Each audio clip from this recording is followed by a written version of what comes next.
Thank you for listening to the Data is My Science podcast, the show that makes data your passion. With your host, Dapper Data. Let's go. Are you ready to listen? Are you ready to listen, my Dolio? Hello, everyone. You're listening to the Data is My Science podcast with your host, Dapper Data.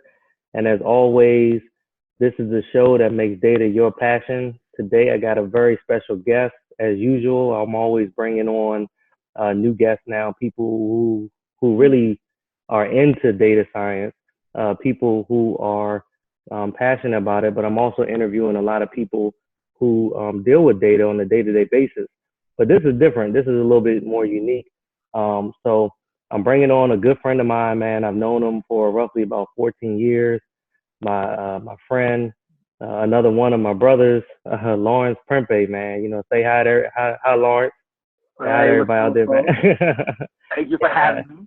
Yeah, no problem, man. No problem. I'm glad you were able to join, man. You know, so again, man, I like to bring people on that deal with data from a day-to-day basis. You know, but I was really interested in your story. You know, I'll let you tell a little bit about it, but I was really interested in your story because you actually didn't even come from that background, and so, man, go ahead and tell your story, man. You know, tell them who you are, what do you do, and currently in your role, and where you plan on going. Well, like you said, my name is Lawrence Prempeh. Right now, technically, I am a administrative assistant at a Shady Grove orthopedics doctor's office. Mm-hmm. I got into data science. I mean, it was kind of given to me, not given to me, but presented to me to show interest. Mm-hmm. But I slowly think it was a plot because my dad used to do data analysis. Oh, man. Yeah. So man. I didn't realize until afterwards. I was like, hold up, you used to be a data analyst. Now you want me to come? But yeah, I mean, I always was interested in computers. I do have a background in biology. Mm-hmm. That's where I started. Yeah, you started in biology, and then you went on, you did administrative work over at the hospital over Shady Grove in Maryland, and then now you're like, all right, you know, I'm going to get into something totally different, right, from where you was at, you know, data science. You know, I mean, that's just crazy to me, man.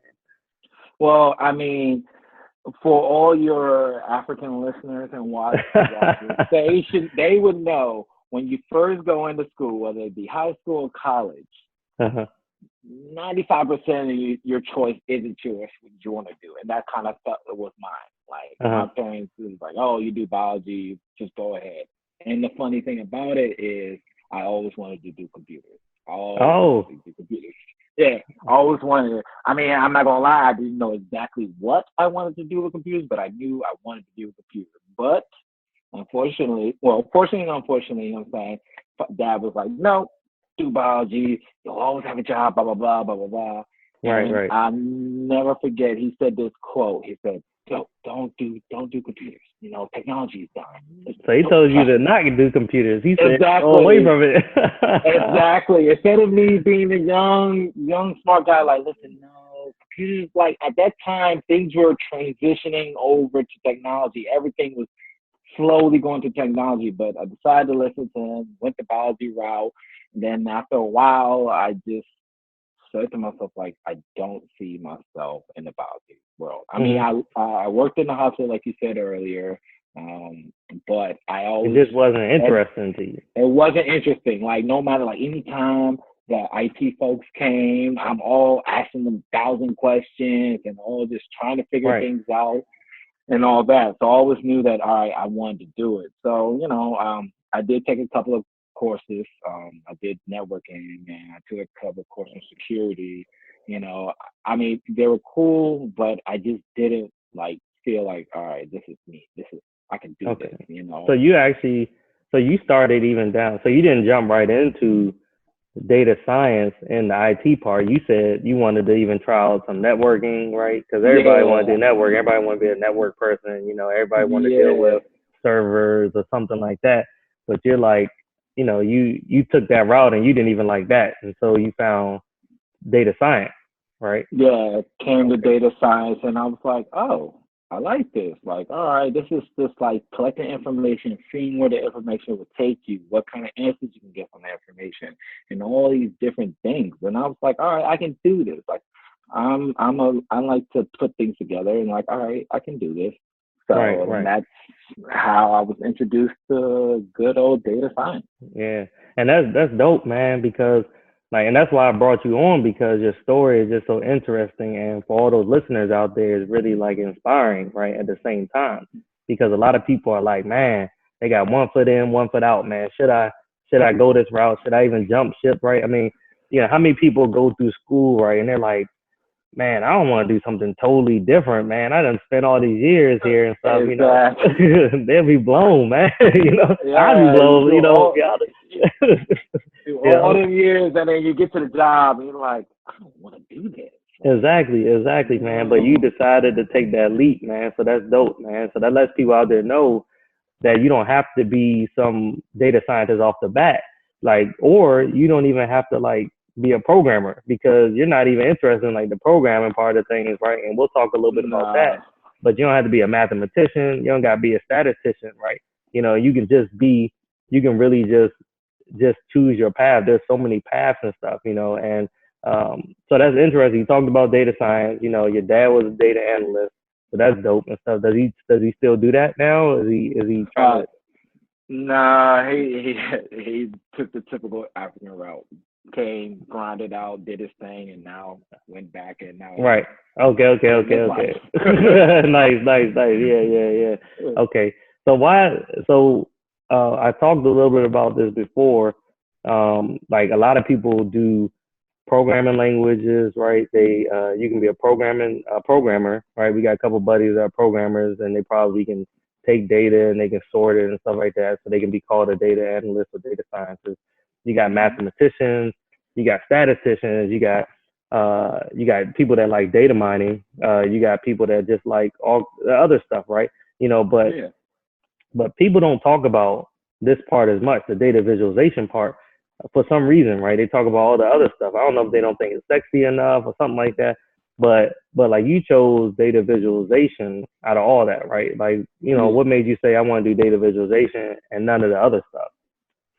Well, I mean, with all the other stuff, I was with it, but then I saw that to myself. I was like, all right, think about this. You want to do all that data going through, like, my attention span is slightly Right. short. So it's like you go through so many queries, and after a while, it's like all these look the same, but it doesn't look the same. So it's like I need something to catch my attention so I can stay in it. And then with Hmm. data visualization, to me, it's just like putting things together. It's like getting all these different things, and just put it on one thing, make it look good, organize it to a point. So instead of coming to you with, 10 sheets of all this data, and you're going to be like, Right. Right. I don't want to look at this. You automatically shut, even though all the information you need might be on that first sheet or the Right. second sheet, but you're just totally turned off. And I come and I say, all right, here, give me this. Take the data, put in a little bit of visualization, organize it, make it look pretty. And then you're like, oh my God, all this information. So all those 10, 15 sheets that you didn't want to look is now on one sheet, got all the information, and then you're like, okay, I can make a decision now. And that's why I was like, okay, I like this. Like, this is, Yeah. I feel like this is something part of me. I like to make things look good, so make it look good. Right, right, right. No, you're right. It presents. That's for all of y'all that don't know. Like, the data visualization piece is, I think it is the sexiest piece, right? Because it's the end of it where you're actually turning all this data into something Mm-hmm. that's valuable for somebody, right? And so now they're like, they can see those pretty charts, they can see those pretty graphs and stuff. They don't care Mm-hmm. about all the work that had to be done in the background, right? They don't care Exactly. about all that the coding or the programming. They don't care about people merging data and all that. They just don't care about that stuff, right? Um, Yeah. so you got into data visualization, and specifically you chose to go down the path of Tableau. And so, you got all these other ones. I think I was one time I did a post like, I don't know, a year ago or something like that. There was like different options of data visualization tools. And we all know like Tableau is like the most popular and stuff like that. It seems probably in everybody's already purchasing licenses for like Tableau in their environment already and stuff. And if you're not, you're probably not part of the cool crew and stuff. You're just doing your own thing. So why Tableau for you? Did you even look at other languages, or you just said, hey, was that just the way the market was going? Like that just seemed like that was the best way to go. Honestly, I didn't know any of the other options. I thought Tableau was the way, and I kind of also thought it was something new. So that's another reason why it piqued my interest, because it's like, all right, this is something new. Let me hop on this now, and then I can, just go with that. Right. So I didn't know or see or even research to see if there's any other ones. I figured that once I go this route, and if there is other ones, then I'll just add that to my repertoire at the end. At this moment, just focus on Tableau and then go with that, because it seems like it's just basically everywhere. Yeah, no, you're right, man. Every organization pretty much has like Tableau in their environment, especially if they want to do good like charts and graphs and visualizations to bring it all together, man. They went ahead and they were recommended to, or they went and found it on their own. It was Tableau, you know. And the funny thing about it too is, as it's like, I don't know if it's like just the universe, but like once you start doing certain things, then you start to see them everywhere. Even to the smallest day-to-day thing. Like for instance, my brother-in-law has a page on IG. He does mechanics, and he put a post up, showing his stuff, and then on the back end, he shows how his posts are, where they're being shown, who's looking at it, what time they're looking at it, and it was mind-boggling because I was like, hey, that's what I'm learning right now. Right. All this right here is exactly what I'm learning. Yeah, and it's like, wow, everyday thing. Data science is everywhere. You just have to open your eyes and see. Yeah, man, it is everywhere. I say that all the time. I think that's the past 2 podcasts, because I've been trying to interview more people that's been involved with it to let them know it doesn't matter what role you play, that you are dealing with data, and you're actually using data to help you make a decision, whether it's a small decision or a big decision and stuff. You're looking at, charts and graphs, or you're looking at some small data set in an Excel spreadsheet or whatever it is. You're just like, okay, let me use this to help me decide on this other thing, for sure.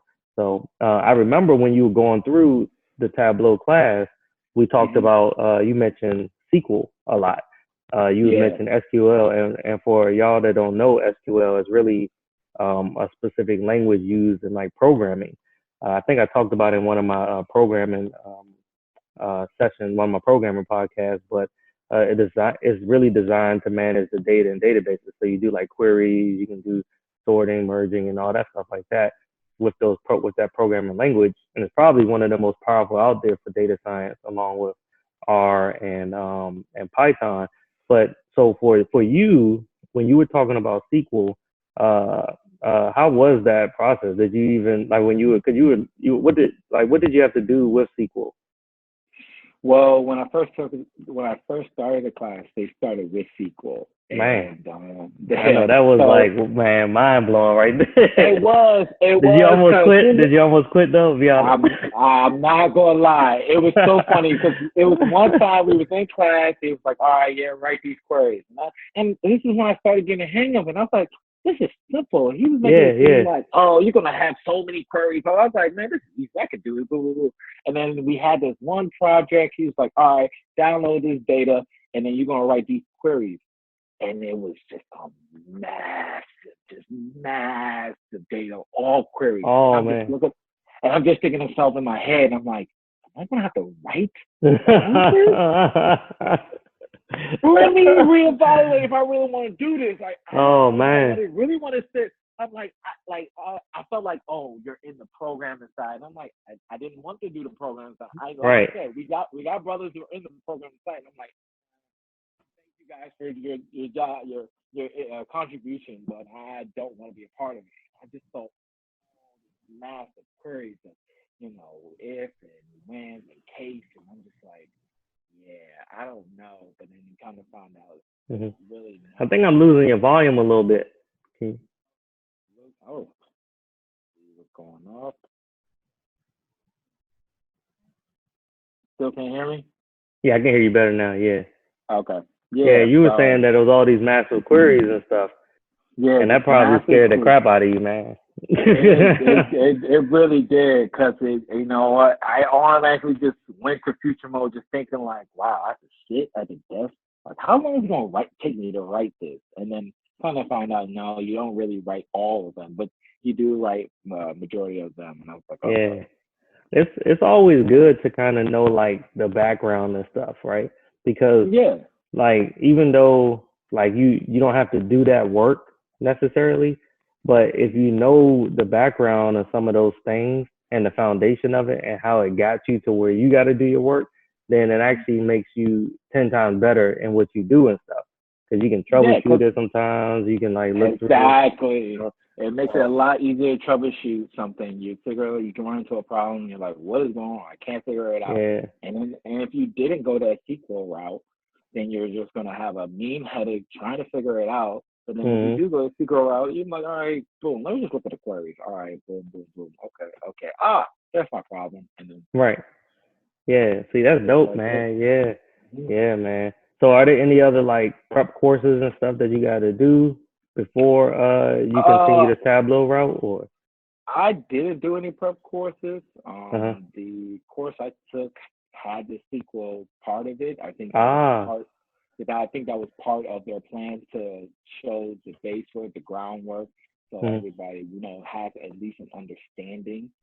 Which I'm very thankful for, because once we got into the Tableau side of things, it Right. made so much more sense than jumping straight into Tableau and you start doing it, and then you're just trying to figure out, like, why did this do that? Why you do this? How did you Right. get this?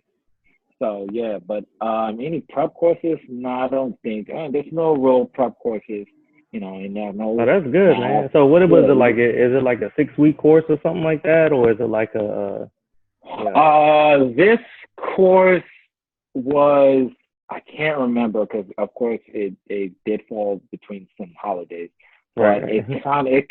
it was like, I want to say like a 3 month, two to three Mm. month Okay. process, Okay. but I think it really was truly like an 8 week course, like that Right. Right. got dragged on.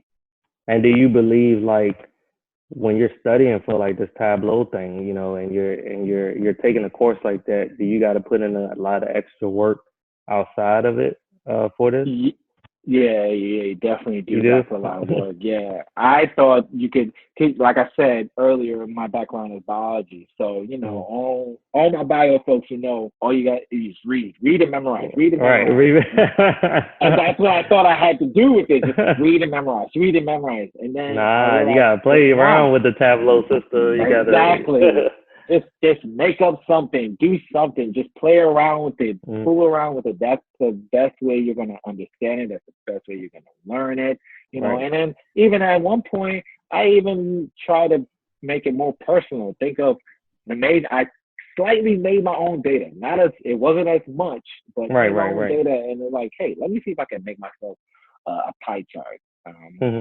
I'm actually in the process of seeing if I can make actually a pie chart or a bar graph of my monthly expenses. Yeah. Just try to find ways to interact with my personal life, so then I can actually, Yeah. you know, go from there. No, that's dope, man. Because you can get data sets from everywhere. If people want to play around with stuff, like everybody pretty much leaves a lot of open data sets and can be very large, like KD Nuggets is one. And I'll just drop a couple of them in there that I've used. Like Google has their own data set where you can just say, well, what data sets you want to do? All NFL stuff. All right, bet. You get all the NFL information. You got other data sets out there. Like CDC, they give all their stuff. They give all the information for the health stuff. They give Oh, all kinds of open stuff. Yeah, man. So like, I got a CDC website up now because I plan on pulling some data on this whole COVID-19 stuff, as much as I can. See, They give the I most didn't know accurate that. stuff. Yeah. So you can just download it as an Excel spreadsheet, or you can download it as PDF files or text files. They'll let you know how they want you to download it, but you can download it there, and then you can do your own thing with it, your own Tableau stuff, with that, a data visualization. Yeah, Well, yeah. thank you, sir. You just built me something I'm gonna start doing now. So now I can see. Yeah, man. I can make my own little viz. Yeah, man. That's why you practice and stuff, man. It might be picked up, and then it might be published somewhere. Like, hey, look at this. I'm like, yeah. Absolutely, man. Absolutely. So since you've been around like the healthcare industry a little bit, like how do you see data visualization playing a role in that area? I mean, I know that we talked about turning data into value. You got a lot of those like CIOs, CTOs, whatever, those C-level folks that are like, they don't care about all of that data stuff, right? They care about the pretty charts and everything. That's what they care about. Do you see uh, do you see it playing a role in healthcare? And if so, do you have any ideas as to where it can play some of that role? Definitely, especially in healthcare. I think I kind of feel like it was made for the health field, because I feel like the majority, that's where, especially now in the times that we are in, like that's where majority of the data is. And that's, like you said, all these data that we all get daily about COVID-19 can all be used. And, and even with the simple notification you might get from CNN or wherever you get about COVID-19, that's just like a short, I kind of see it as this, but not really. It's just, they just cut it down, give you in the word form, like, hey, this is so deaths in here in this many days, Right.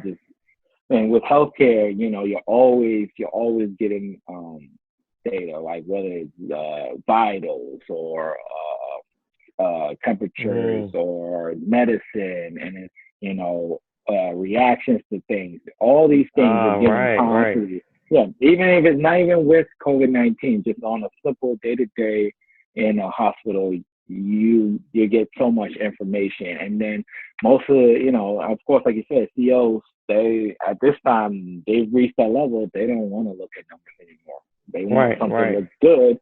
And then on top of that, I feel like it helps with CEOs, because with them, you could think time is money. So they want to look at data quickly. Let me see this straight to the point. What is it? Or what can I do to change this number?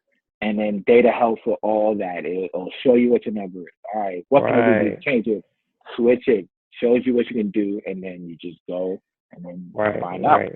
Exactly. They don't need every detail of how a study was conducted, how you created it and all that stuff. They need quick, actionable takeaways, right? They need to be like, all right, you gave me this. Okay, this many people have high blood pressure. This is the reason why we feel like they have high blood pressure. Maybe because it's hereditary, maybe because of blah, blah. They just need to show it. Just give me what I need, and then I can go off and take action on it now. And I need to give these pills or something. I need to do it. I don't know, but they just need those things, man. And so, I mean, data visualization, they wanted to present like key takeaways in the environment. Like that's the main goal for that. If you give them a whole, even if you're presenting pie charts, but you give them about 1,000 different pie charts, charts and graphs and all that stuff, is not going to do anything for them. It allows you to get precise. It's still like giving them the data.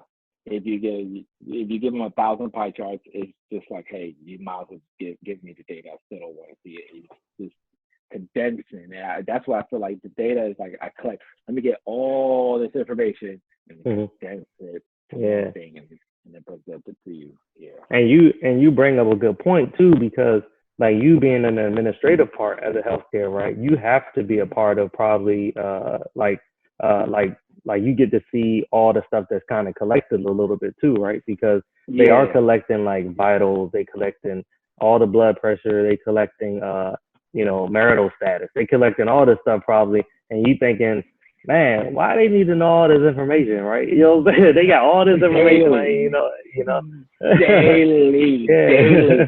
Why do you need all this? Why do you need to have this? Why do you this? Right. Like, I don't.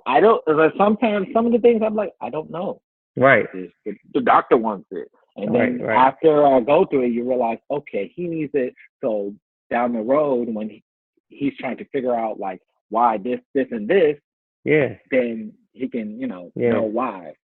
Because a lot of times it's not even them as an individual, their data. It's not that their data matters specifically. Yeah. It's that their data plus millions of other people that were collecting data, like together, if I combine everybody, like, Captain Planet, as the powers combine, man, like as they all combine all the data that you've gotten from each one of these patients that come in there, then I'm able to find out some of these unique patterns that may come about because I got more data to look at and stuff. And now that's when the pretty charts and graphs come about, and they're like, dang, I'm looking at this chart, I'm looking at this graph, and I can see a study that was done based off of these millions of patients that came in to look at, I can better understand why people might get high blood pressure or why people might, have certain issues, domestic issues. I don't know what it is. Whatever they're looking at, they can find it because there's more and more data is collected, man. I remember doing I just did a little snippet on this on Instagram where I talked about like how, people were asking me, is this amount of data enough? And it's never enough. Like you can collect, you need to collect as much data as you can. I don't care if it's about the mother's children. If they allow you to get that information, collect it. You know what I'm saying? Collect it, yeah. Exactly, because you never know what the data is going to be used for. You never know what exactly you need it for. So that's why you generally get asked so many questions. And then, a lot of people get upset because, they want, when you're collecting the data they kind of want it to market to whoever. So, you'll turn around and you're collecting data for a 5-year-old and it's like, oh, is he a smoker? And they get upset. He's 5. He doesn't smoke. It's like, no, It's just a general thing. So we have everybody, so we collect all that data and then we can just move forward and then, use it to find out something great down the road. Exactly, man. That's what it is about, man. I always say that data, man, can solve the world problems. In the healthcare industry, like you said, is probably the biggest industry that data science is used in, and it's used for so many things, man. It's going to be used. The only way to cure some of these things out there, they're going to need the historical data, to do it. And so, but yeah, man, I appreciate you being on here, man. It was definitely love, man. All the listeners, man, thank you for tuning in. And I always end it. I'll end it now. I always end it with like a dope data nugget or gem or something at the end, man. And I just want to tell y'all, anyone who wants to become a data scientist can do it. As you see here, Lawrence Prempeh, man, he's one of those guys who started in one place, something totally different from data science, and then found his way to it, man. And I'm sure y'all can find that to be your passion too, if y'all start utilizing it more and more, or realizing that you're using it where you're at right now, and where you're working at right now. And so it may take some time, or sometimes it may even take longer to learn the data science path that you want than others, but you just have to have passion behind it, So I appreciate you coming, tuning in, everybody. And Lawrence, man, I appreciate you being on, man. And all, thank you for listening to the Data is My Science podcast, the show that makes data your passion. And again, I'm your host, Dapper Data. Please follow me on Instagram and Twitter and Facebook at Mr. Data, at Mr. Dapper Data. Lawrence, man, where can they reach you at, man, if they want to know anything about healthcare industry or something, man, or Tableau? Know anything? You can reach me on LinkedIn, Lawrence Prempeh, or you can meet me and reach me at Instagram, Fly Darkness. I know it's not the most professional, but hey, you can still be able to reach me there, and I'll still be able to answer. All right. Well, thanks a lot, Lawrence, man, for tuning in. Until next time. For allowing me to be part of this. Yeah, man. And good luck, man, because you probably going to try to take that certification for Tableau, right, or something later, right? Yeah, whenever, because unfortunately, because of COVID-19, I was planning on taking it early this month, but there's no real proctor. So I'll have to sit and wait. So hopefully I can take it soon. Yeah. So definitely make sure you're keeping that studying up, man, during this time, man. That's like prime time studying, man. Dude, take them data sets, man, if you can, and do it. I feel like it's a blessing in disguise because all I do is go to work, come home, get on my laptop. Right. Yeah. Well, thanks a lot, Lawrence, man, and thank you listeners for tuning in, man. I'll talk to you later. All right, have a good one. Thank you for listening to the Data is My Science podcast, the show that makes data your passion. With your host, Dapper Data.